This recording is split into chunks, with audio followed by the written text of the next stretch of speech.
നമസ്കാരം, കൊട്ടാരക്കര മീഡിയയിലേക്ക് സ്വാഗതം. മലയാളത്തിലെ ശ്രദ്ധേയനായ കവിയും സാഹിത്യ നിരൂപകനുമായ കെ.ജി. ശങ്കരപ്പിള്ളയ്ക്ക് എഴുത്തച്ഛൻ പുരസ്കാരം. 5 ലക്ഷം രൂപയും പ്രശസ്തി പദവും ശില്പവും അടങ്ങുന്നതാണ് പുരസ്കാരം.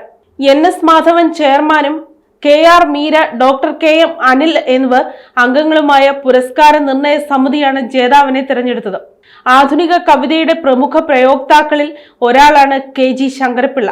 T.P. ചന്ദ്രശേഖരൻ കൊലപ്പെട്ടപ്പോൾ അവര് വെട്ടുന്ന വെട്ടൊക്കെ അവരിലും കൊള്ളുന്നതെന്ത് എന്ന് നേർക്കുനേർ ചോദിച്ച കവി. നീതിക്ക് നേരെ കണ്ണുകളടയ്ക്കുന്ന അധികാരവൃന്ദത്തെ വിമർശിച്ചുകൊണ്ട് കെ.ജി. ശങ്കരപ്പിള്ള മാതൃഭൂമി ആഴ്ചപ്പതിപ്പിൽ എഴുതിയ കൂർമ്മം എന്ന കവിത ഏറെ ചർച്ച ചെയ്യപ്പെട്ടിരുന്നു. കേരളത്തിലെ സമകാലിക സാമൂഹിക രാഷ്ട്രീയ സാഹചര്യങ്ങളെ സൂചിപ്പിക്കുന്നതായിരുന്നു കൂർമ്മം. ചുറ്റിലും നീതികേടുകൾ നടക്കുമ്പോൾ അവയ്ക്ക് നേരെ കണ്ണടയ്ക്കുന്ന അധികാരികളും ഏതോ ഒരു ഭയത്തോട് ജീവിക്കുന്ന പൗരന്മാരെയും കവിതയിൽ KGS ആവിഷ്കരിക്കുന്നു. കണ്ണൂരിലെ ADM നവീൻ ബാബുവിന്റെ ആത്മഹത്യയെ തുടർന്നുള്ള ആസൂത്രിതമായ ഒളിപ്പിക്കലുകളും കളവുകളും മറ്റും കവിതയിൽ ഉൾപ്പെടുത്തിയിരുന്നു.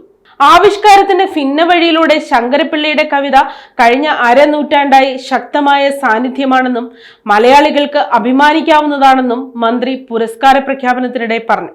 പുരസ്കാരം ലഭിച്ചതിൽ ഏറെ സന്തോഷമുണ്ടെന്നും കവിതയ്ക്കും നിലപാടിനും ലഭിച്ച പുരസ്കാരമായാണ് ഇതിനെ കാണുന്നതെന്നും ശങ്കരപ്പിള്ള മാധ്യമങ്ങളോട് പറഞ്ഞു. 2008 P. കുഞ്ഞിരാമൻ നായർ പുരസ്കാരം, 2009 ഓടക്കുഴൽ പുരസ്കാരം, 2009 ഹബീബ് വലപ്പാട് പുരസ്കാരം, 2011 പന്തളം കേരളവർമ്മ കവിതാ പുരസ്കാരം, 2018 കേരള സാഹിത്യ അക്കാദമി ഫെലോഷിപ്പ്, 2020 കടമ്പനിട്ട രാമകൃഷ്ണൻ പുരസ്കാരം എന്നിവ നേടിയിട്ടുണ്ട്. കൊല്ലം ജില്ലയിലെ ചവറ സ്വദേശിയാണ് കവി K G. Sankarapillai. Chavara Sankaramangalam Kamankulangara government LP school, Kollam SN college എന്നിവിടങ്ങളിൽ പഠനം. 1971 മുതൽ കേരളത്തിലെ വിവിധ സർക്കാർ കോളേജുകളിൽ മലയാള വിഭാഗം അധ്യാപകനായി പ്രവർത്തിച്ച അദ്ദേഹം എറണാകുളം മഹാരാജാസ് കോളേജ് പ്രിൻസിപ്പളായി വിരമിച്ചു.